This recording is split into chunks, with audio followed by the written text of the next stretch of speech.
What is going on, YouTube? Tom here, and today I'm gonna make another video with my 2020 Toyota Tacoma. I've had this truck just over a month now. I put 2,600 miles on in that time.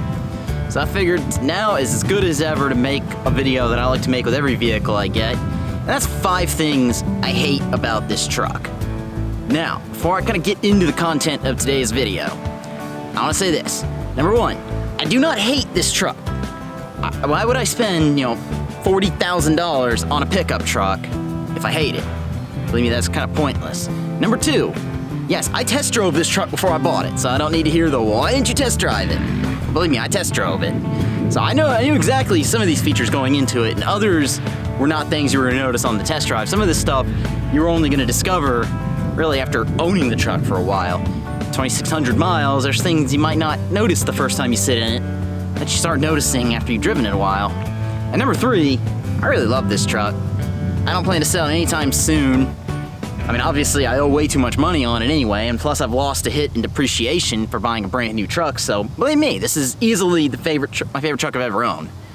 But, on to today's video topic though, the 5 things I hate.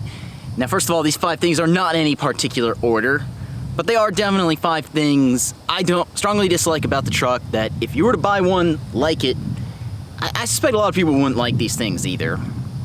But anyway, let's get to the content of the video. Alright, the number 1 thing I hate about this truck is pretty trivial. It's very much a first world problem. That's the key fob.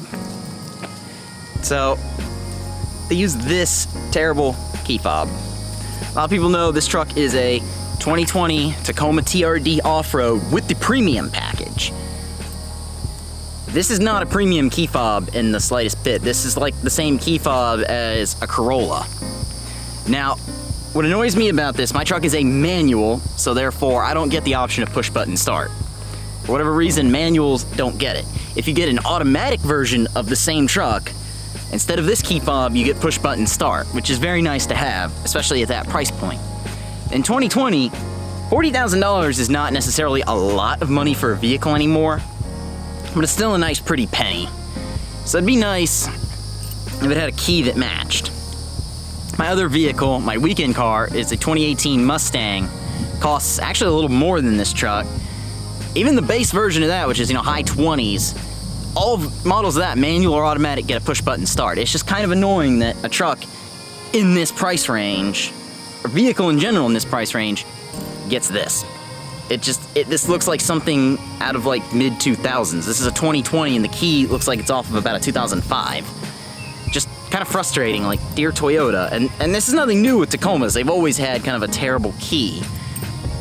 And not necessarily that it matters, but you feel this every time you start the truck. You put this in the ignition, you touch the buttons to unlock it.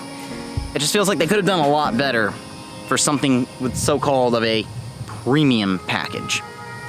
Alright, pardon how dirty my floor mats are. This is my daily driver, and I do work a trade job. Number 2 thing I seem to hate the most about this truck, and this is actually a very common complaint for a lot of taller drivers, it's the steering wheel. If I get in here, and I kind of put my legs in, my thighs are right up against the bottom of the steering wheel. And for those of you who are going to say, why don't you just move the steering wheel up? If I go and flip the switch here, this is as far up and out as it goes. There's simply not a lot of adjustment with this steering wheel. And of course, it's infuriating even more for the fact that my previous truck was a 2013, which is a 2nd gen Tacoma. It had the same issue. This issue is still on a 2020, even though this body style truck, 3rd gens are really just a heavily revised 2nd gen.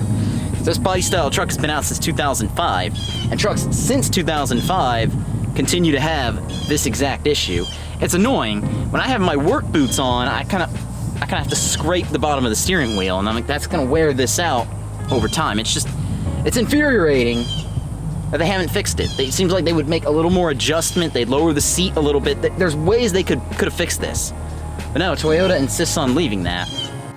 Alright, number 3 thing that I hate a lot about this truck, and that's the back seat area here. More specifically, the center seat. Now, y'all really can't see my legs in here, but I gotta sit with my knees far apart because there's just not a lot of leg room back here for the center seat passenger. Now, realistically speaking, this truck being a compact truck, it's not gonna have a large back seat. My opinion, I'm sorry guys, to anybody who's gonna argue and say this is a mid-size, it's a compact to me. Full-size trucks have way more space than this. It's not very big inside for something to be called a mid-size to me.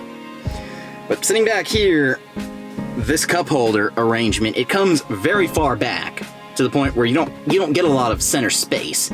It's just kind of annoying because when you're back here, you don't have really anywhere to put your knees. You kind of have to sit spread eagle, sit in the back. Now obviously this center console has the two cup holders for these backseat passengers, and I strongly believe that this shares the center console arrangement with an access cab Tacoma. An access cab just has the two jump seats rather than a full-size back seat, so therefore two cup holders is a little bit more appropriate. Well, when you of course get into a double cab, now you have the option to put a third passenger. It's kind of annoying because they lose their knee room for cup holders, and then rather than have these cup holders on the back of the seat, they have it here. Now, there's also no center armrest here if you decide to have only two passengers. So, strong opinion on this, I think they should have ditched the two cup holders back here and done a center armrest in the middle seat rather than have it the way it sits. It just seems like the middle seat gets screwed a lot. Now, of course, my family, we've always had Camrys growing up for me, so it's like I'm always used to sitting in the center seat, but this feels like it's worse than any Camry hump seat that I've ever sat on. Alright guys, hopefully you all can see this here.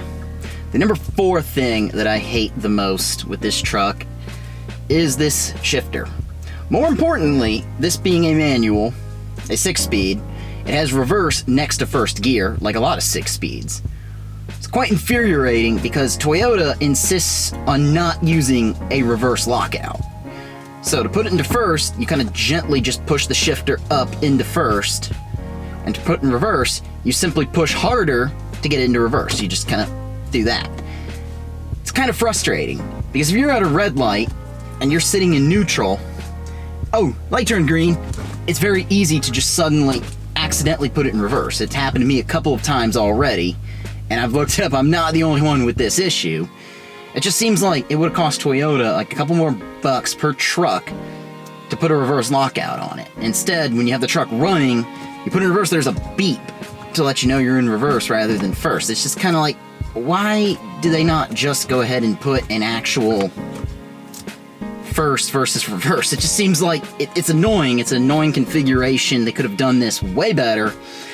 It's a borderline safety issue. Like I said, if you are sitting in neutral at a red light and you go to put it into first, you're going to miss the gear possibly. So I don't see why Toyota did this. I really wish they would have put it like a pull up reverse lockout or push down twist, something. I just find this to be an annoying arrangement. It makes me not want to drive a manual anymore. It's like, I just wish they would actually put a real reverse lockout. Alright, the 5th and final thing that I really despise about this truck is actually the motor that's behind me. Now, with my previous Tacoma, my 2013, it was a 4-cylinder, and that motor was pretty slow. It had very little power to it. The truck could barely get out of its own way. Great motor, never had any problems, but boy was that truck slow. So, when I decided to go ahead and get a 2020, I thought, well, let's upgrade. Let's get a V6. So, Toyota, of course, as a lot of people know, with the 3rd-gen Tacomas, they use a 3.5-liter V6. It has 278 horsepower and 265 pound-feet of torque. Well, one of the big reasons I went with a manual in this truck was actually because people said the transmission hunts gears if it's automatic. The automatic simply is terrible. Get a manual. Okay, I listened to everybody on that. Well, I'm here to tell you all, I don't think it's the transmission that's actually pretty terrible. It's actually the motor. Now, this motor definitely has way more power than my old 4-cylinder. This truck can actually get out of its own way when it comes to accelerating. This truck is not slow like the old truck.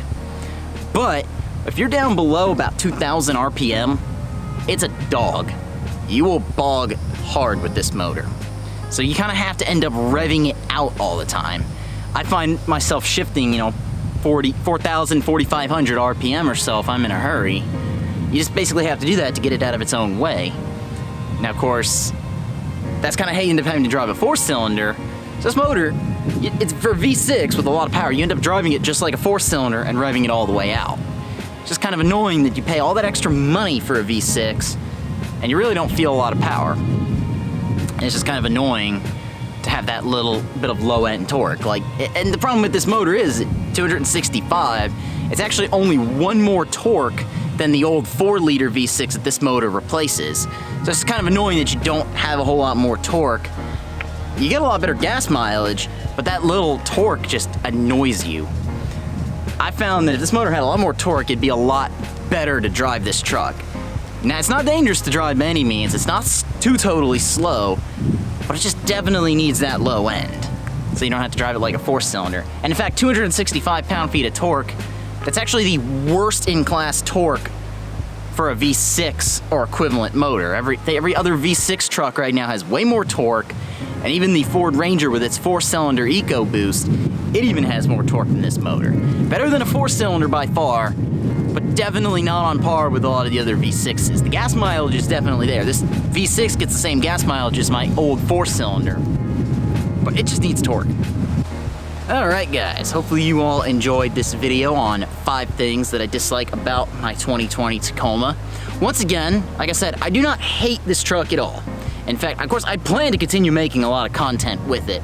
I actually have some mods coming here in the next month or so, once they're done with back order. So I will be getting back to content with this truck for sure. It is my daily driver, and like I said, 2,600 miles, so it is going to be getting a lot of miles put on it, unlike my old truck. Got a lot of big plans for it, regardless. So I plan to continue enjoying this truck a lot. Let me know in the comment section below what you all think about that. Let me know what you think about these trucks. For anybody who owns a 3rd gen, I want to hear what everyone dislikes about it, and also what you like, because definitely let me know what you enjoy about them. Anyway guys, if you like this video, go ahead and leave a thumbs up. If you are stopping in for the first time, go ahead and subscribe, because I want to continue bringing you Tacoma content, definitely as it comes. Be on the lookout for all of that. Anyway, take care, have a good day.